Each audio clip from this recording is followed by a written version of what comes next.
Good evening, wrestling fans. Welcome to a special live and immediately following Raw edition of Wrestling After Show, coming at you live and direct from the heart of the Mid-Atlantic territory. My name is Heath Haynes.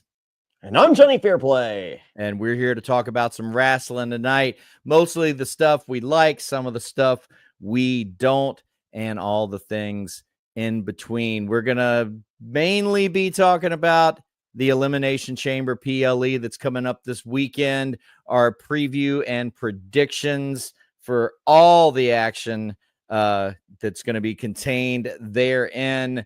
But before we get going, I want to ask Jonny Fairplay, the reason we're doing this special episode tonight as opposed to Tuesday afternoon is you're going to be traveling tomorrow. Is that correct? I thought it was just a dick move on my part, but no, I am heading to Norwalk, Connecticut. I have an event on Wednesday night for the premiere of Survivor Season 48, and this event is hosted by the people at Best Trivia Ever, who is the premier trivia guys on the planet. So it's myself, Richard Hatch, the original OG godfather of Survivor. Yeah. We'll be there in Norwalk, Connecticut. Tickets available at survivortix.com. That's survivortix.com. This thing's so legit that it's too legit to quit, to be honest with you, as Too Cold Scorpio would say on the way to the ring. And the stupid fans at center stage. But I know it's so legit that I am flying out a day early to make sure that there are no plane crashes or anything else that could prevent me from being there on time at the venue in Norwalk, Connecticut. So I admire the professionalism. Kudos of yourself. Yeah. Well, no, of them to do that. So tickets available. I don't know if I said Survivor Tix. That's for Australia. Tickets available at besttriviaever.com. Once again, besttriviaever.com. Join me for the premiere of season 48 of Survivor. Jonny Fairplay appearing live in Norwalk, Connecticut this Wednesday night, ladies and gentlemen, but happening this Saturday in Toronto, Ontario, Canada, of course, is the Elimination Chamber premium live event, and we're just going to run it down and sort of give our thoughts on what we think may transpire at this thing. And let's start off with let's kind of go up and maybe importance on the card. Let's start off with the women's tag team match that's happening. We got the team of Hometown Girl Trish Stratus teaming up with Tiffany Stratton to face Nia Jax and Candice LeRae. Of course, this is in the midst of Tiffany's oncoming match at WrestleMania with Charlotte Flair, who I'm sure is going to be there. I've got all sorts of problems with the build with this matchup.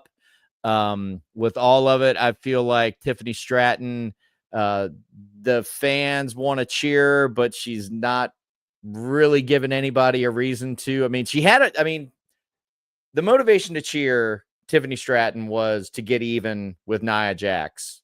That's happened. Yeah. Now what? And Charlotte is just coming off. I mean, I get like cold, aloof, but she's like kind of super like Ice Queen cold. Sure. And I don't know. There's just a lot of issues with this build. And this match, I don't know. I see Charlotte getting involved, maybe the heels winning, but I don't know. Maybe sending the crowd home happy with a Tiffany and Trish victory would be the way to go. I think they'll probably do that. I think that's but what are your thoughts right now, Fairplay, on this impending WrestleMania matchup? Tiffany against Charlotte does nothing for me. Yeah. I'm guessing we saw new women's tag team champions tonight. We did. So that maybe after the fact, maybe comes SummerSlam or Backlash or one of those post-Mania PLEs, we'll have the tag team of Tiffany and Trish against the new tag team champions, perhaps? Yeah, maybe. I don't know. I just I know that I was kind of predicting new tag team champions tonight. They had matching gear, which looked awesome. Yeah. And I was actually kind of thinking Jade might show up tonight. I thought so too, because we did the 3 months ago and actually showed the footage, and I was just like, okay, and here we go. And no, I thought great match. Crowd was beyond into it. Yeah. Kudos to WWE for having a women's tag team match in 2025 main event, a Monday Night Raw on Netflix, and you could not hear someone farting in the crowd. Yeah, I it was. like Yeah, people were super into it. so Um, and Liv Morgan, say what you will, she is really good. She's better than she should be at everything she does. she her facials are excellent, and then if you pay it, I actually paid attention to her offense a little bit tonight, more than usual, I guess. And all her offense for somebody her size makes sense because it's all like sort of gravity based, Yeah. like I'm gonna grab you around the head and then fall down, and Yeah. that's gonna, she's not like muscling anybody over. Yeah, her It's and very Raquel. it's Go very ahead. X-Pac-esque. So Sure, yeah. If X-Pac wants to whip you in the ropes, he has you he has you whip him into the ropes and he reverses it. Yeah, yeah. So all, her offense may.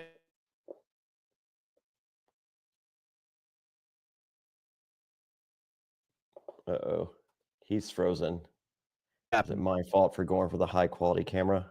That might. I don't know. I don't know. Okay. Maybe I'll just go back to the 720. maybe. Yeah, the 720. There we Okay. go. You're There good. we go. I think it'll be fine. I think it'll Yeah. be fine.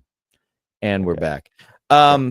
Yeah. I'm kind of feeling the uh Naomi and Bianca were behind Both the in cahoots. yeah in cahoots on taking out Jade, because that would just kind of that would kind of make sense, like, um it would. I think we had talked about it. That would give Bianca the freshening up that she needs, and then Jade could work with Naomi on her way to Bianca. She could Yeah. possibly, cost Bianca at WrestleMania. Well, why don't we just go straight to that women's elimination chamber match? Because Sure. Bianca is my pick to win it. I think she makes the most sense, and especially if it's revealed that she was behind the Jade Cargill attack, which admittedly they're gonna have. That's gonna take some explaining, because how could she? Yeah, because she was in the qualifying match for the U.S. Women's Title tournament, and when the attack on Jade was revealed, it caused her to forfeit her place in the tournament. So that kind of doesn't make sense, but just figure it out. Well, no, I watch enough true crime. Maybe we have the time of death is wrong. Yeah. So what we're seeing with Bianca, or sorry, Jade Cargill on the car, maybe she had been there for 15 minutes.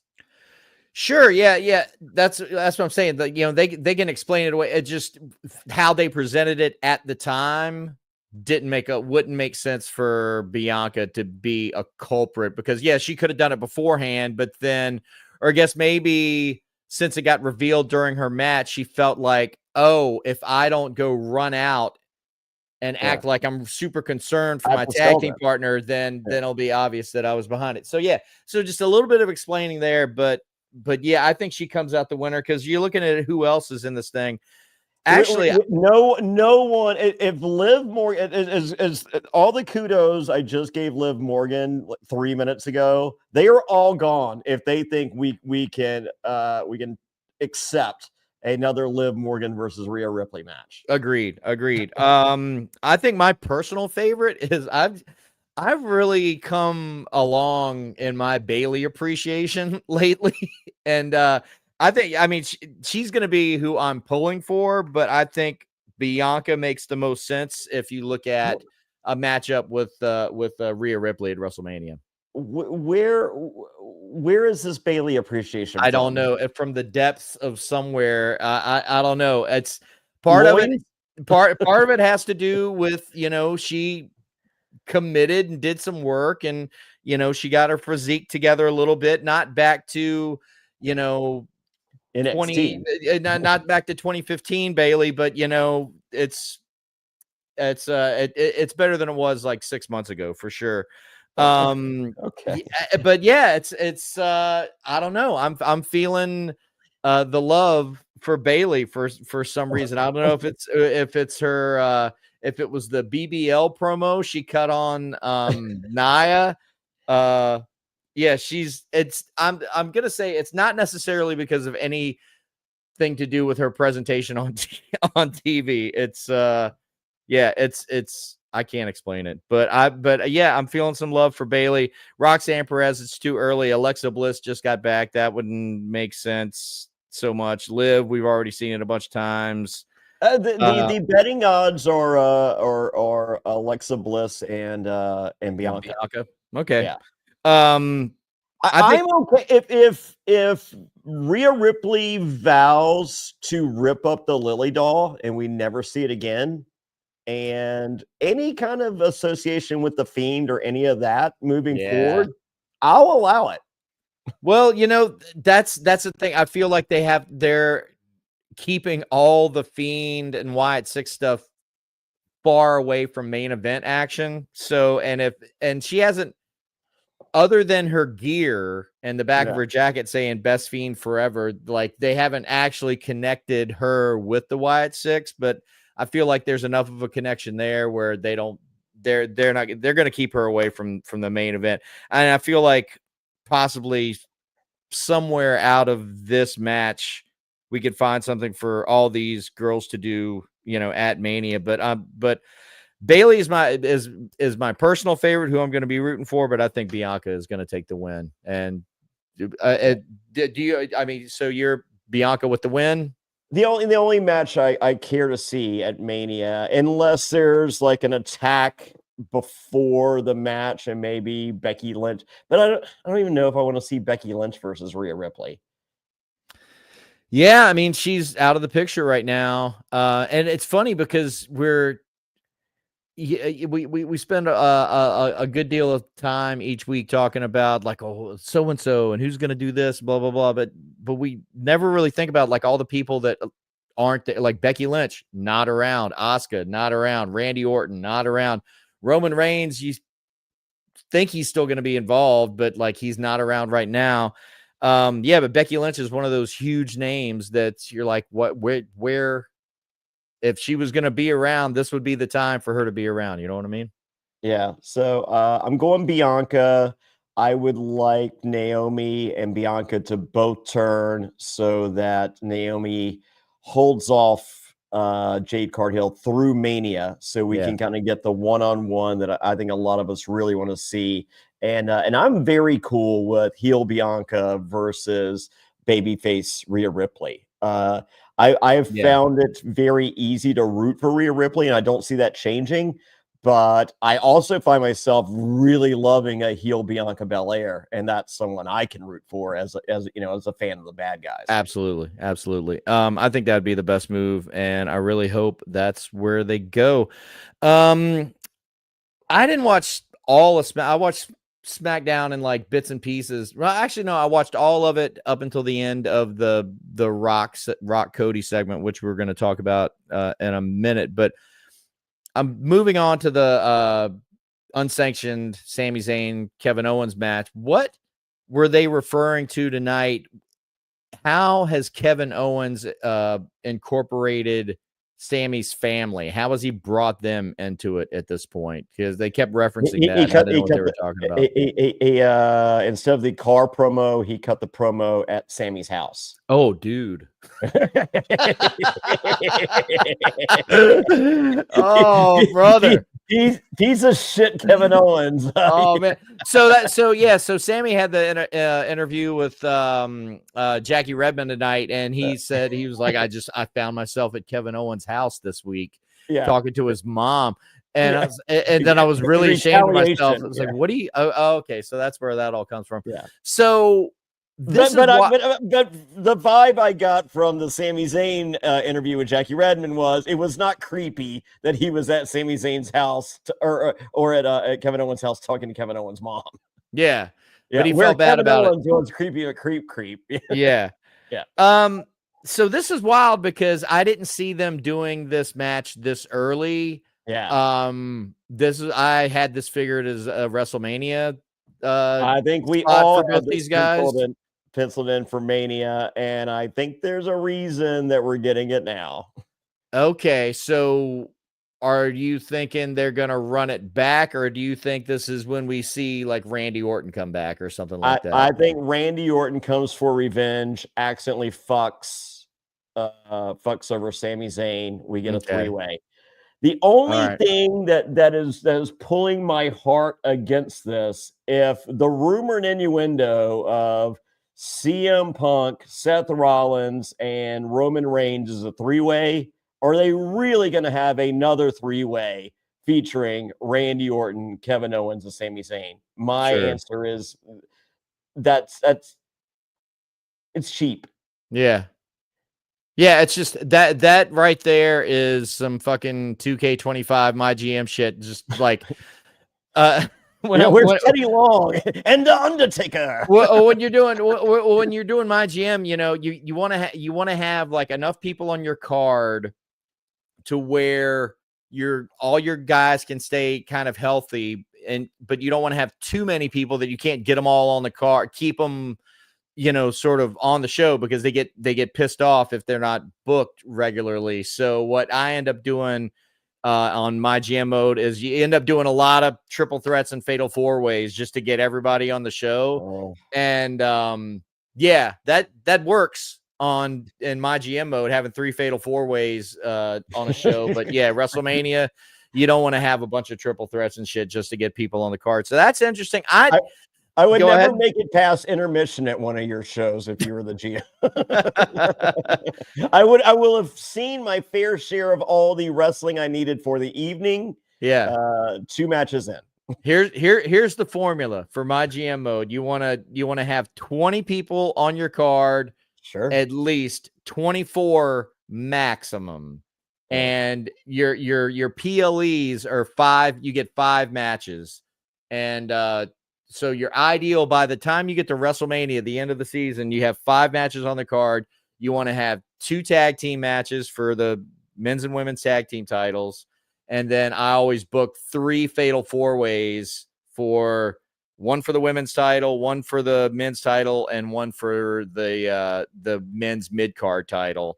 So I got 20 people on the card. The 4 people left over, I have them all cutting charity promos because you get a bonus of like 5,000 to 8,000 people added to the attendance. So hopefully you have your heels out of character cutting baby face charity promos. A lot of times I do. A lot of times I do. The men's is always there for you. As long as their mic skill is 4 or above, they're going to be cutting a nice charity promo for me come WrestleMania. So, well real quick, what's the Miz's mic rating? He's 4. He's a 4, and he's out of 5. Okay. Yeah, I would agree with that. I think Miz is very good at what he does. He's one of the basically 3 and most of your main card guys, your up mid to upper card guys are 3 and above on mic level. And then, but you have Uso's at what, a 2? Jey Uso's at a 4. Both the Usos are at a 4. But Roman Reigns is at a 3, which is weird. This is the 5s are CM Punk, Cody Rhodes. They're both 5s. Who else is a 5? R-Truth is a 4, which is great. Sure. Karrion Kross is a 4. Karrion Kross is one of my go-to guys because if you have the mic level at 4 or above, anytime you put them in a promo, it's going to be the likelihood of it being more effective is is heightened. So if they cut a self promo and they can get themselves over better, the higher their mic skills are. So so Karrion Kross is always a guy for me. Speaking of Karrion Kross, well, we'll get to that in a second. But as far as my thoughts on the Sammy KO match, I think it's going to live up to the hype. It's going to be a spectacle of violence. I think they're going to do. It's going to be bad. think, Sami Zayn kind of gave us the warning tonight. Yes, I think there's going to be a lot of furniture involved. There's going to be a lot of shop class projects that they're going to be putting together and falling through. Sure. And I'm saying that they're going to do a little kick the can. I think there's going to be an inconclusive finish. And it's going to go to, a Hell in the Cell or something at WrestleMania is what I'm thinking. I could live with an injury stretcher job on Sammy if Randy Orton is not involved. However, I kind of need a injury stretcher job for Jey Uso to get to Mania if he doesn't do our writing idea of going to Samoa to learn a new hold. Yeah. There's so much time before. I know it's so funny because I was listening to The Fix with Todd Martin on PW Torch VIP, and they were recording last Thursday before SmackDown, and they're like breaking news, The Rock's going to be at SmackDown. And it's just like, it's probably going to announce that WrestleMania is in New Orleans because they're in New Orleans. He's like, yeah. And they're just like, you don't think he's going to interject himself into wrestling? And they're like, no, there's not enough time. They only have, 8 weeks? And they're like, oh, wait, there's like 8 weeks. Yeah. Well, let's go ahead and get to that then. So we're going to have so your official prediction for Sammy and KO. I think they beat the shit out of each other for 25 minutes and until neither one can continue, which how can the officials end an unsanctioned match? They can't really, but I mean, they can wave it off. They can run out of cable clearance if it was a traditional PLE, they could just, or pay-per-view, they could just be like, well, we got to go off the air. I don't know, but I don't know what the finish will be, but I see an inconclusive finish to this match, and then they end up doing it again at WrestleMania, which I think will be fine. I think it's hot enough to where that'll make it'll sustain itself until then. I'm going the Randy Orton run in. Okay. He fucks over Sammy by mistake. Mm-hmm. We're getting that 3-way, and we're not getting the other 3-way. If we only get one 3-way and it's the KO Sammy Randy one, that's the way to go, because the other that's the one I don't like that idea. No one wants CM Punk, Seth Rollins, and Roman Reigns for nothing. For nothing. Yeah, exactly. Sorry. Agreed. I mean, that is not. It can't be a main event. If it is the main event, then throw the other belt in the trash. Well, speaking of throwing shit in the trash, we might as well throw Elimination Chamber in the trash at this point, because so The Rock shows up in New Orleans last week and makes the announcement WrestleMania 2026 is going to be in New Orleans. Okay, great. He's a baby face. I would love a DD for that, Heath. I feel like you're my man. Yeah, I don't know, man. So I've spent a lot of time. I had a good amount of time touring around the country playing music, and one phenomenon that I would often experience would be, you go to a town, and sometimes you go to a town and it just feels so right, so cool. Just the arts culture. That's like the general vibe. You're not there for, you're only there for like a day and a half or two if you're doing a show or whatever. But there are several towns where, I would find myself in this town, and wherever it may be, I was like, you know what? I could see myself living here. I could see myself living in this town. And then I visited New Orleans for the first time, and spent more than a day and a half. We had some time off. Sure. And New Orleans the first time I went there. And after, the first day, I was like, you know what? I could see myself dying in New Orleans. Oh, not living. Not living, but dying. Yeah, the easy access and the party vibe. This is back in my drinking days. Yeah, New Orleans and me. Yeah, I literally spent a week there one night. Let's say, yeah. Shout out to Greg Freeman in the house tuning in. How you doing, buddy? He's saying yes, he did, and nice to see you guys. It's nice to see you, Greg. Greg is indeed my buddy that in addition to Fairplay, that I talk wrestling with every week, and I begged him to tune in tonight. New Orleans is an acquired taste, but yeah, he likes visiting. Greg Freeman. Greg, give a shout out to at the LFG show on Tubi or whatever it's on, I think, or he was just saying let's fucking go. And I think he might. Yeah, I think it's the latter.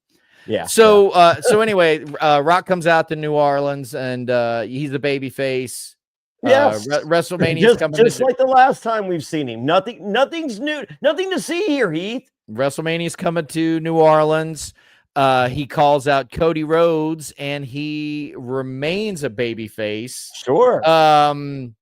But I think there was the hint of the heel turn before. Yeah, there was, because he starts singing When the Saints Go Marching In, and he yells at the audience to not say, this is not sing along with the Rock. So it's like, so that's heel turn.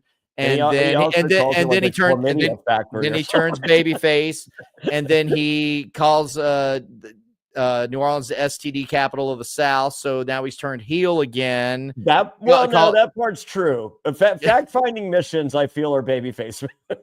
That's a heel move. And then he gets Cody out, and he starts putting Cody over, babyface. And then I popped when he told that girl in the crowd to shut up before I come out there and slap the syphilis off your face. Yep. So that once again on the borderline of babyface and heel, but I think the implied measures there were heel. He is. I think your scale is a little skewed. Fairplay. Yeah, he is officially switched. He's officially switched babyface heel like 4 times in this promo. And, and so now he starts talking about, like, I want you to be my champion, not the people's champion, not their champion. And, I want you to be my champion, and don't give me the answer now. You're going to tell me at Elimination Chamber is when I'm going to get that answer. And then, of course, he ends up the thing. He's like, no, I don't want your belt. I want your soul. Now, here's where I'm at with it. Can I guess where you're at before you say? Sure. Were you looking to see if you could buy Cody's soul on WWEshop.com? I don't like any of the Cody merch. And I feel like his soul would probably be no different. So yeah, I have no interest in it. There's a tattoo on the side of his soul. Best case scenario for this is a return of the very familiar, overtrodden heel authority figure. Yeah. In the world of professional wrestling, which sucks. And I think that's the best case scenario. The worst case scenario would be triple threat match, or the winner of Elimination Chamber. Okay, yeah, you get a shot with Cody, but The Rock is going to be there too. The only thing that would suck. But the only thing my hope there is in the post-show press conference on Friday, where he totally fucking buried the whole thing by like, oh yeah, we had a great time, and yeah, we had shots of tequila afterwards. He pretty much came out and said, the great thing about the final boss and the Cody story is it doesn't necessarily have to lead to a match. And it's like, yeah, dude, I hope it doesn't. I really hope it doesn't. But then if it doesn't lead to a match, then it's just, you're just Mr. McMahon and Cody's stone cold, real quick. He's using babyface tactics to manipulate. I'm sure. What is what Greg's referring to? Like, by The Rock putting Cody over. Using babyface tactics to manipulate. But Fairplay, where are you at with this whole thing? Does his presence nullify Elimination Chamber? And also, do you see a way that this could act? Because for me, still, the only match that makes sense is Rock Roman. So does this somehow lead to Rock Roman? I don't see how it does. I hope it does, but I don't see how it does. But where are you at with all this? I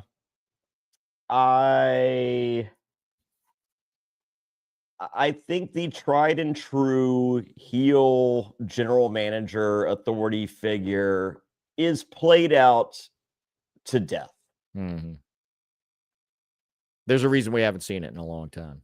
There's a reason, but it is Triple H and whoever, or The Rock, who has plenty of creative control and bumped his shares of WB stock from 36 to $42 million in stocks today. That's real world consequences. Yeah. Yes, sir, it is. Does he think now's a good time to bring back the heel authority figure? Seems that way. I will say this. It's been refreshing. Because here's the problem. I think Vince McMahon was the greatest heel authority figure of all time. There wasn't one before him. He kind of invented it. Yes.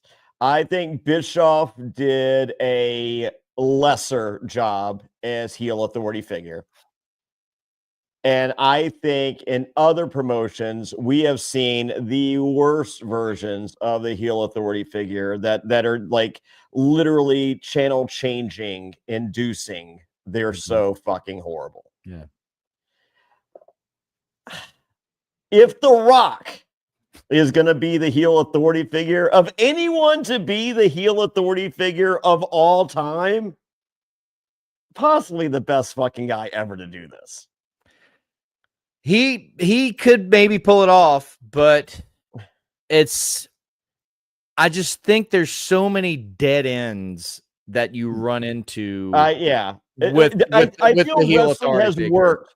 Wrestling has worked for 3 years without it, whereas they literally book themselves into corners in which, you had McMahon going, well, they won't remember. Yeah. And you so who cares? And you just have talent getting buried. Like, think of how many times Stephanie would just like march out, ream somebody out in the ring, and it's like, just make them look like shit.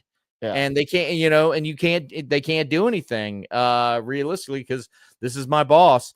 So yeah, I think it's a bad move, but unfortunately, if it's not leading to a match, then that's what it is. Well, here's my guess as to what it is leading to. I think it's leading to The Rock is going to ask Cody. Cody's going to say no, of course. Yeah.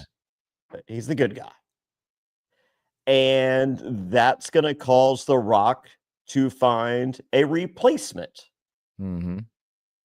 And I feel somehow, some way, it's CM Punk, because he needs that WrestleMania main event.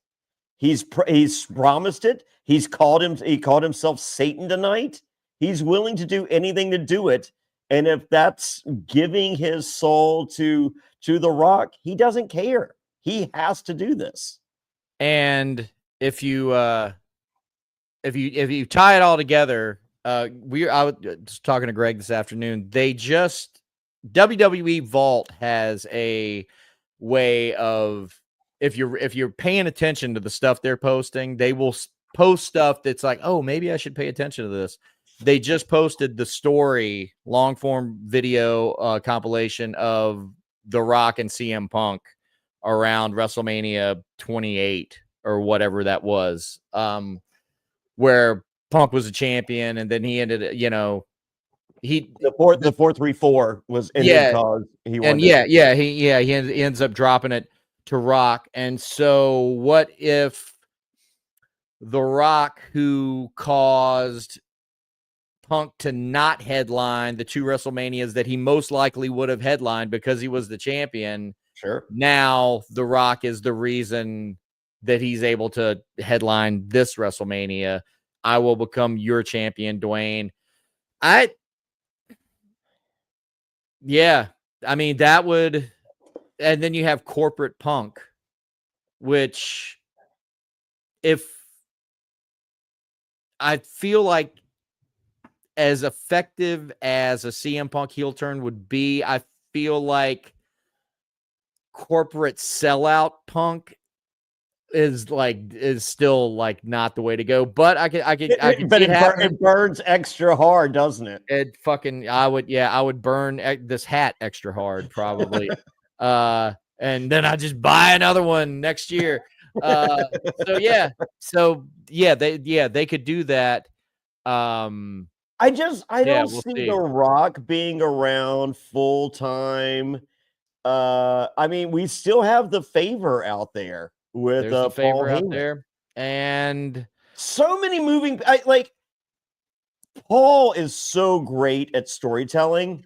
There's no way shit's gonna fucking fall through the crack. I mean, they might be booking against The Rock showing up, being like, "Oh yeah, remember when you guys called me in November? I was like, do you want to do anything at Mania?" I was like, "Yeah, probably not." And then you called me back in December, just like, "Hey, just want to double check, cause like you're really gonna fuck shit up if you show up, the last week of February and say it then." It's like, no, man, I'm good. I'm not gonna do this one. And then they called him right before Royal Rumble, like, okay, so once we do the Rumble, kind of really sets the fucking place.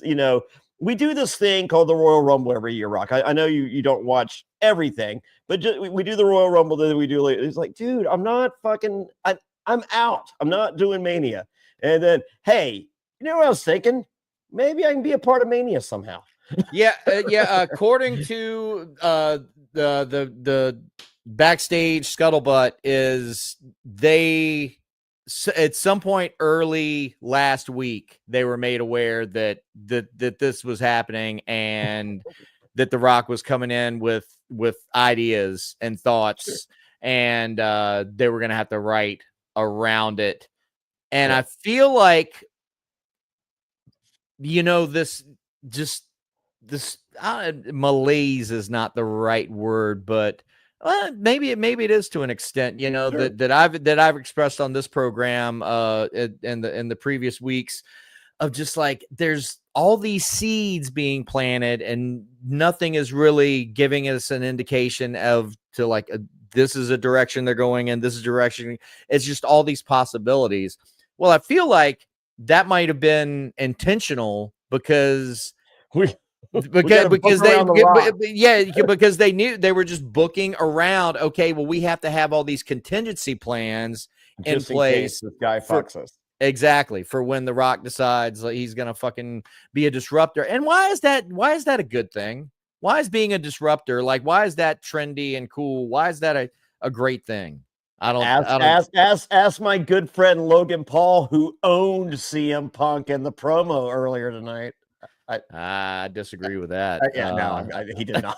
that was a great message me, or they're like, hey, enjoy Raw tonight when Logan Paul owns CM Punk, and I'm just like, in a promo deal, yeah, and I was just like, fucking sign me up, motherfucker, I'm all in. And I'm watching, I'm just like, so are they going to do it after the commercial break?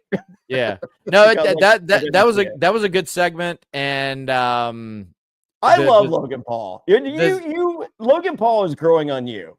Well, I know you love Logan Paul, like an STD. He, like growing like a fungus that I would desperately love to get rid of. Sure. He's very good at what he does. He's very good at what he does. He also as much as I try to not think about real life when I'm watching professional wrestling. I just think about like what a fucking horrible douchebag scam artist he is in real life. And Even so better. it's, so maybe that adds a little heel heat, but yeah, he's fucking terrible. They had a great segment tonight. They had, if you're going to have a celebrity douchebag around in professional wrestling, at least it is some comfort that he is as talented and gifted as he is at this particular art form, and he's not just around for the clicks. You know what I mean? Yeah, no, and he's full douchebag. Like he's not for sure. He lives like it. real life and WB. He's not doing the fucking charity spots. No, no. So although with a mic level of 4, he can't cut an effective charity promo and GM mode. So anyway, as we're moving through this, is the actual men's elimination chamber match meaningless because is The Rock just going to book his way to a title shot? Or are we I don't think The Rock is wrestling. If The Rock is wrestling at WrestleMania, I don't think. I think The Rock can potentially manipulate Punk into a win. Okay. You're going to be my champion. So let's get to the men's chamber. But here's the thing. There's no way, like the whole reason the Mr. McMahon character worked is because he was there every week. The Rock's not like, we're not even going to get The Rock every week until WrestleMania, much less after WrestleMania when he was like, all right, bye. I got to go sell some tequila, make a movie. Yeah. So agreed. He's not going to be there every week. And I just, we don't need any more heel. I love The Rock, and he makes it hard for me to love him. Yeah. Well, you want to love. It's easier to love Logan Paul right now than it is The Rock. Yeah. You want, we'll always have our memories of The Rock, but getting to this men's chamber match, I mean, I'm always pulling for Punk, but if the favor is ever going to come into play, I don't see Punk winning the chamber. Unfortunately, out of who our options are, I kind of think it's going to be, I think they're going to do Cena. And then The Rock's going to interject it. We're going to have a 3-way. Rock, Cena, Cody. Well, or no, or we're already saying I don't think The Rock would have said that shit at the press conference about it not having to lead to a match unless it was definitely not leading to a match. So, I mean, I'm hearing talk of like Cena heel turn, and like I don't buy that for a fucking minute. His retirement tour. You're selling the fucking merch in every city for his fucking go away shit. Yeah. So, Toronto has their own. Los Angeles Royal Rumble had their own shirt. I've already seen the Toronto shirt. He has his own shirt for Toronto. You're really going to throw away all that fucking money on those PLEs? It's zero chance. So I'm gonna. With the possibility of this match not fucking meaning anything, yes, I'm gonna go out on a limb and say Elimination Chamber, men's Elimination Chamber 2025 winner, Damian Priest. Sure. Okay. Why the fuck not? Why not? If it's just gonna, if the possibility is out there for it to just become a 3-way match. Because I think coming out of Chamber, Cena and Logan makes a lot of sense. Yes. Punk Seth makes a lot of sense. But and you still got Roman, who, yet again, another week of WWE television with no Roman Reigns and no mention of, by the way, the reason Roman Reigns isn't here is because Seth Rollins. Yeah, So they've just who's the completely. complete? We're not going to acknowledge that while he's a babyface.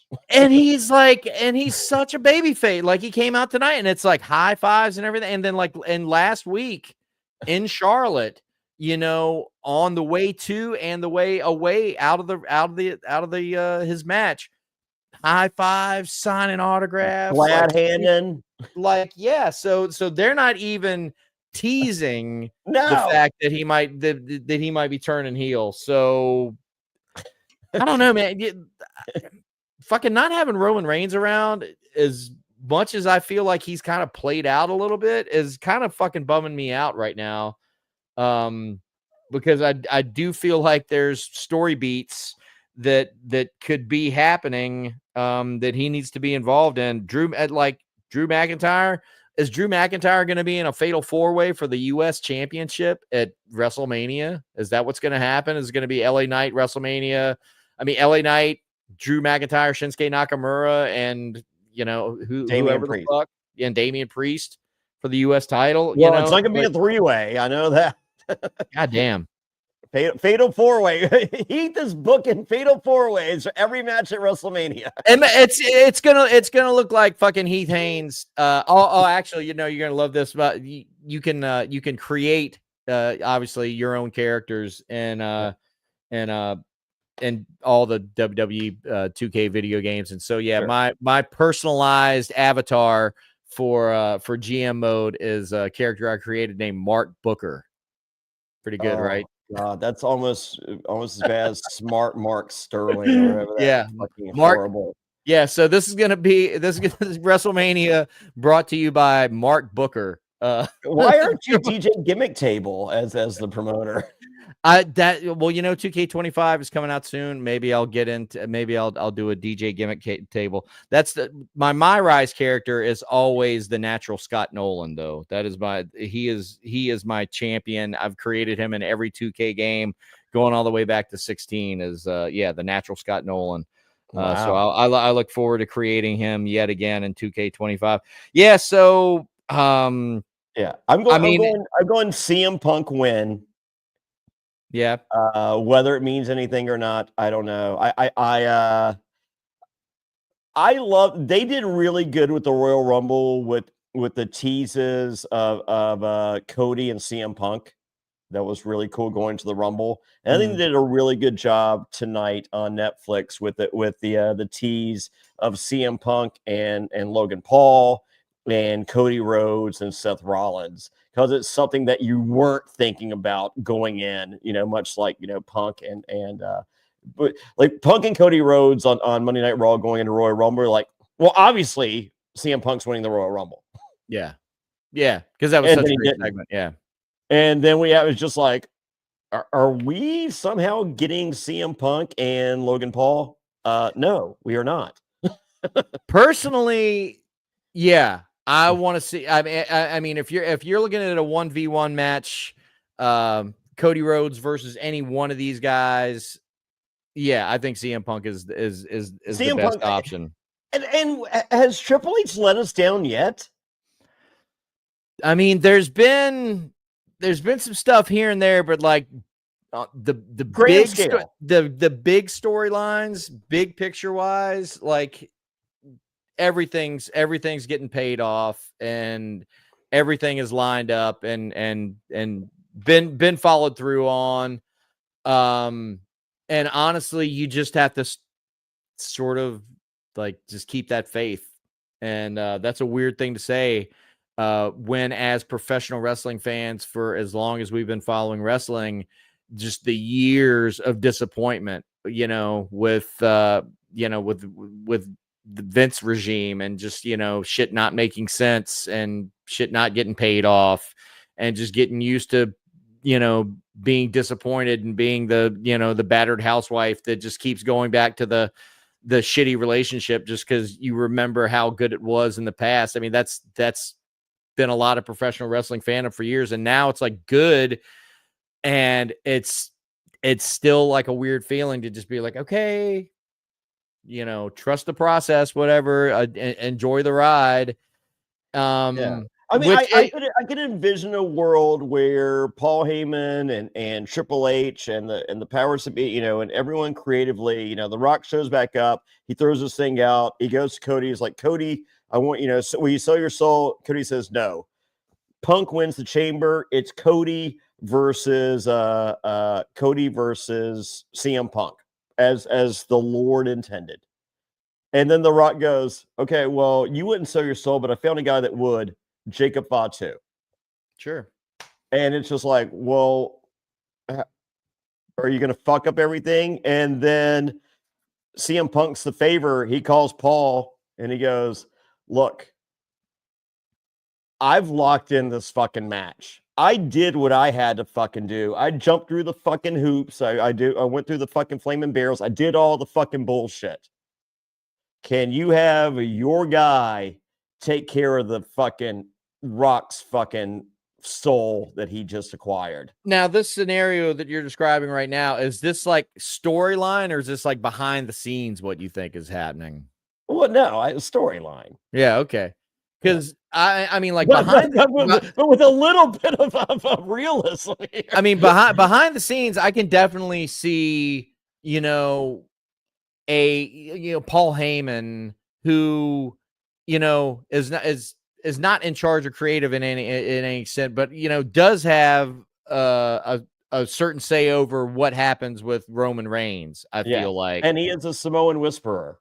Yeah, you know, and so anything having to do with the bloodline saga, you know, that's got Paul Heyman's fingerprints all over it. So you would think if The Rock, and this is all behind the scenes, you know, supposition on my part, but you know, if The Rock comes back at this time of year and he's like, hey, I want to come back and do something, if he's going to have anything to do with the bloodline, then Paul Heyman is going to have like sort of veto power, you would imagine. So is this The Rock's way to circumvent that and be like, okay, well, this isn't a bloodline thing. This is just a me and Cody thing. So Paul Heyman, you actually don't have anything to say about it. But my hope is that it is a bloodline thing. And like I asked you at the beginning of this whole conversation, this segment of the conversation, I hope that there's a way that this gets to Rock and Roman, because I feel like that's the best possible use of The Rock at WrestleMania, having that match finally that's been postponed for a year at this point. But I don't see how they would get there. Like I said, I could see a scenario where Punk wins and then Rock's there to fuck that up storyline wise. And Punk uses his favor.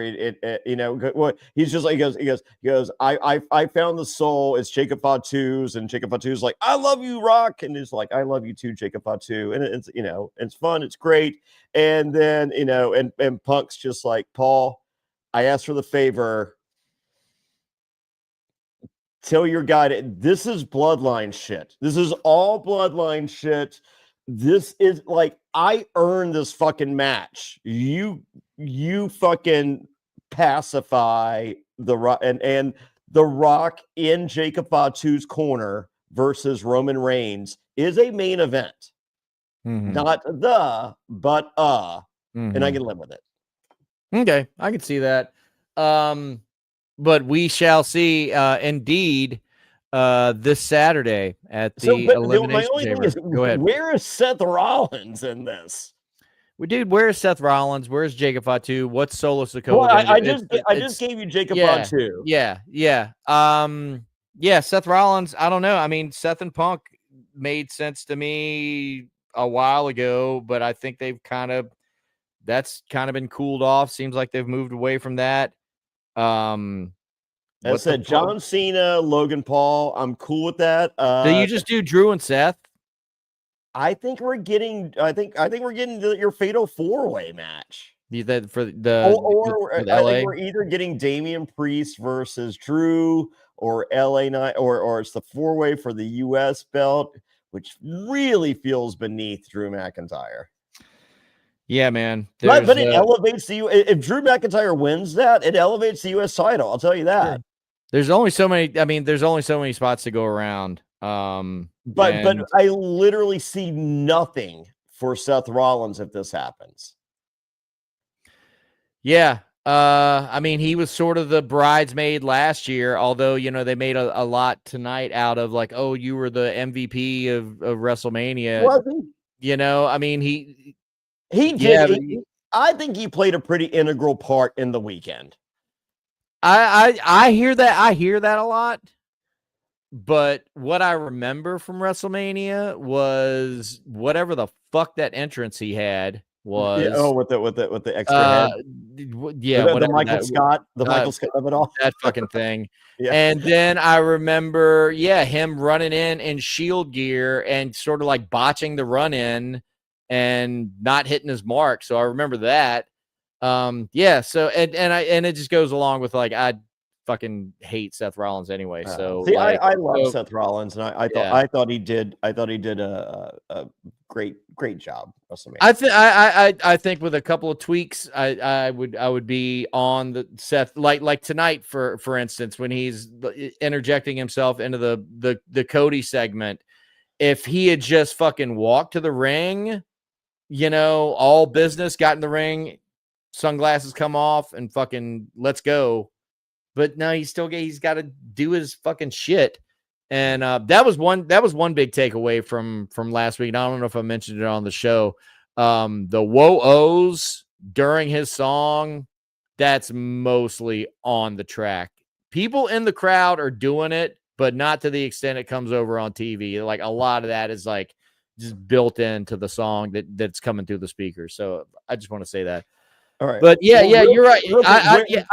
Give me a Seth Rollins match for Mania. I mean, fucking like, I don't know, dude. I mean, why would they? I don't know why they cooled him and Punk off so quick. But they did because that would have been, the same way that Drew and Punk went over like 3 fucking pay-per-views, went for months and months and months. They had a strap match. Yeah, they can reignite it at Elimination Chamber, but then it's like it should have been a trilogy, and Netflix should have been the first one. The first Raw Netflix. I mean, so maybe they'll heat it back up. Again, we're saying all this as of from today, 54 days before WrestleMania. So they fucking got time. Did they push it back? Is it later than it usually is? I feel like it's late. Oh, it's definitely later. It's usually like the beginning of April, and it's on 4/20. Oh, okay. So that's what it is. I was like, was Royal Rumble earlier? But anyway, it seems like it's sort of a macro time frame. So I don't know. Yeah.